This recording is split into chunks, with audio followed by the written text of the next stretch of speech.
NBA ownership changing? I feel like so many of my videos lately have been about Steph Curry or LeBron James, but that's just because they've been in the news so much. So apparently Steph wants to own an NBA team one day. That's a goal of his. And we all know LeBron also wants to do that because it's also been discussed many times. So are we about to see a big shift in NBA ownership and see a lot more player-owned teams? Now in reality, there are only 30 NBA teams, although there may be an expansion soon, so that'll make 32 at the minimum. But still, there are not a million teams to buy. And not everybody has that kind of money to buy an NBA team, because you have to remember, even NBA players who make $8 million a year, that's not enough to buy an NBA team. Like, you have to remember, buying an NBA team is so much money. But there are players who are on that level, like Steph Curry, like LeBron James, like a Kevin Durant. Like, these players nowadays are making a lot more money. They are also doing a lot of business ventures off the court, you know, diversifying their portfolio, like doing all these things, investments. And so they are becoming billionaires and making tons and tons of money that they can make to buy an NBA team. What may have been a fantasy for 99% of the players in the past, it may still be a fantasy for majority of players, because again, most people, or I guess most players, won't make that kind of money to buy an NBA team, just because remember, buying an NBA team is a lot. But there are a lot more players who can actually attain that goal, rather than someone like a Michael Jordan who did it, but it really was basically, you know, only him. When I say only him, I'm not saying he's the only NBA player who has ever gotten involved to try to buy an NBA team and stuff like that. What I'm saying is, like, Michael Jordan kind of, you know, status, the amount of money he has made, and I'm not trying to talk about people's money, but what I'm just saying is, like, it was realistic for him, but it wasn't realistic for pretty much everybody else, because nobody else was making that kind of money like he was. So I say all this to say, again, not trying to talk about their money, like, it's not my business how much they make. But what I'm saying is, like, because they have all these opportunities now, because the salaries are so high, because they are so business savvy nowadays, are we going to see a shift where obviously not all 30 NBA teams will be owned by an NBA player, but like, is there going to be a shift where we actually see maybe like 6 NBA teams owned by an NBA player? Let's say 5 for argument's sake.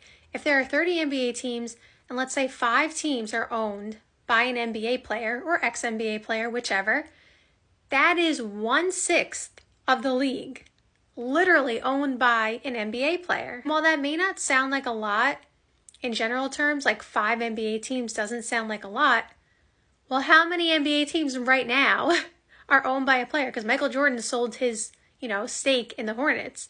So is it basically nobody? Like, again, I know there are players who, you know, are involved with investment groups, and I think Aaron Aflalo, if I remember correctly, was trying to put up the money to have a share in, I don't remember what NBA team it was. Maybe it was the Timberwolves when, you know, they were available. What I'm saying is, like, we may be entering an era where you can actually see NBA players outbidding millionaires and billionaires from tech companies, from whatever company, you know, they're making a lot of money from, obviously. You know, whatever's really big. Like, they could literally outbid some of these billionaires, or millionaires rather, because I guess, like, billionaires could probably, like, that's, all right, that's a little complicated. But, like, the point is, they could be outbidding some of these people who in normal circumstances would be able to get a share or buy the team. But now that they have NBA players who actually are making more than them, some of them obviously, this is like really interesting. And it's not about the money to me. Like, I don't want to talk about people's money, how much they make. That's not really the point of this. It just, obviously I have to bring up the money part because that's that's the only way I can, you know, relay the information. It's just really interesting to me that, like, we can start to see, it's just really interesting when you start to see a shift in business culture among any industry. I don't know, maybe that's just me, but, you know, I'm interested in learning about businesses and investments and all these kind of things. So if anybody is an expert on that, comment down below. But like, so I feel like these kind of things just interest me because who doesn't like money? Who doesn't like to make money? So I just feel like it's just an interesting era that we're entering, like combining our love for basketball on this channel. Obviously, you guys who are watching are most likely NBA fans, and being able to see your favorite players own a team, and then like you get to see if it translates to ownership. Like LeBron and Steph Curry both have 4 rings. Imagine a rivalry among their 2 franchises that they own, and they're going to finals back to back, and it's just like LeBron versus Steph again. Like, that's really cool. I just think it's cool because it could add a storyline that isn't already there, because we don't, like, for example, we don't think about the New York Knicks. I'm just trying to think of like 2 biggest franchises. New York Knicks versus the Lakers, and we don't think, oh, it's James Dolan versus Jeannie Buss. They have such a rivalry against, like, you don't, it's not the same thing. So like LeBron versus Steph is a thing. So you put that on the ownership, and imagine them making appearances at the games, like the ratings will be through the roofs.